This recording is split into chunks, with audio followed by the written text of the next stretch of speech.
இன்றைய ஆவிக்குரிய வார்த்தை நெகேமியா 4:20. நீங்கள் எவ்விடத்திலே எக்காள சத்தத்தை கேட்கிறீர்களோ அவ்விடத்திலே வந்து எங்களோடே கூடுங்கள். நம்முடைய தேவன் நமக்காக யுத்தம் பண்ணுவார் என்றேன். உங்களோட சிந்தனைக்கு இன்னைக்கு ஒரு சின்ன கதை.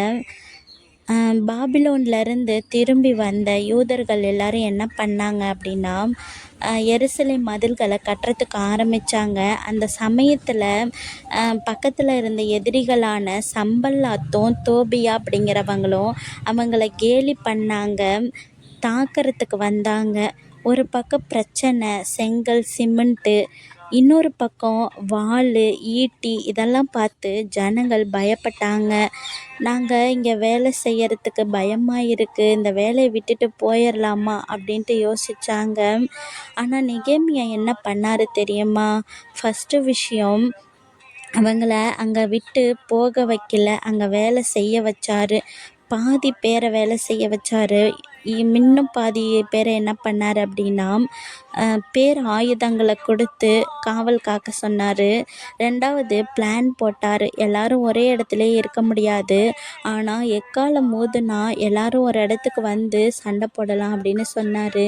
மூணாவது விஷயம், நம்பிக்கை கொடுத்தாரு. என்னன்னா, நம்ம மட்டும் யுத்தம் பண்ணல, நம்மளுக்காக தேவனும் யுத்தம் பண்ணுவார் அப்படின்னு சொல்கிறாரு. ரிசல்ட் என்ன கிடைச்சது தெரியுமா? அதாவது எதிரிகளுடைய திட்டங்கள்லாம் தோற்கடிக்கப்பட்டுச்சு. 52 நாட்களில் வந்து இந்த மதில்கள்லாம் கட்டப்பட்டுச்சு. இதை ஒட்டின ஒரு சின்ன உவமை கதை பார்க்கலாமா? ஒரு ஊரில் ஒரு கிராமம். அந்த கிராமத்தில் வந்து ஒரு வீடு தீப்பிடிச்சி எரிஞ்சுது. அதை வந்து பயங்கரமாக காற்றடிச்சதுனால தனியாக ஒரு ஆள் நின்று அதை வந்து அணைக்க முடியாது. ஆனால் அவர் அங்கே இருந்த ஒரு வயதானவர் அதை பார்த்துட்டு சங்கு ஊதினார் ஊன்ட்டு. உடனே அங்கே இருந்த வேலை செஞ்சுக்கிட்டு இருந்தவங்க, வயலில் வேலை செஞ்சுக்கிட்டு இருந்தவங்க, அதே போல் கடையில் வேலை செஞ்சவங்க, தூங்கிக்கிட்டு இருந்தவங்க எல்லாருமே பக்கெட்டு மணலோடு ஓடி வந்தாங்க. உடனே 10 நிமிஷத்தில் அந்த தீ அணைக்கப்பட்டுச்சு. அதில் இருந்த ஒருவர் சொன்னார், நான் தனியாக இருந்திருந்தேன்னா இந்த வீடு சாம்பலாக இருக்கும், ஆனால் எல்லாரும் இருந்ததுனால ஊரே காப்பாற்றப்பட்டுச்சு அப்படின்னு சொல்கிறாரு. இதை போல தான் நம்மளோட சபையும் குடும்பமும். நம்மளுக்கு ஒரு கஷ்டம், நம்ம ஒரு பாவத்தில் இருக்கோம், நம்மளுக்கு ஒரு பிரச்சனை அப்படிங்கிறப்ப, அண்ணா எனக்காக ஜெபம் பண்ணுங்க, அக்கா எனக்காக நில்லுங்க அப்படின்னு நம்ம உதவி கேட்டோம் அப்படின்னா, அந்த தேவ ஜனம் நமக்காக ஓடி வந்து உதவி செய்வாங்க. அதே போல் தேவனும் நம்மளுக்காக இறங்கி யுத்தம் பண்ணுவார். இதை கேட்டுட்ருக்க நம்மளோட வாழ்க்கையில் கூட நம்மக்கிட்ட ஒரு கையில் செங்கலும் இன்னொரு கையில் வாளும் இருந்ததுன்னா, நம்ம படிக்க போவோமா, இல்லை வேலைக்கு போவோமா, ஊழியத்துக்கு போவோமா? ஆனால் நெகேமியா சொல்கிறாரு, நீங்கள் வேலை செய்யுங்க, ஜெபம் அப்படிங்கிற ஆயுதத்தை கீழே போட்டுறாதீங்க அப்படின்னு சொல்கிறாரு. எக்காலம் ஊதுங்க. உங்களுக்கு ஒரு கஷ்டம் வர்றப்ப தனியாக நின்று அழுவாதீங்க.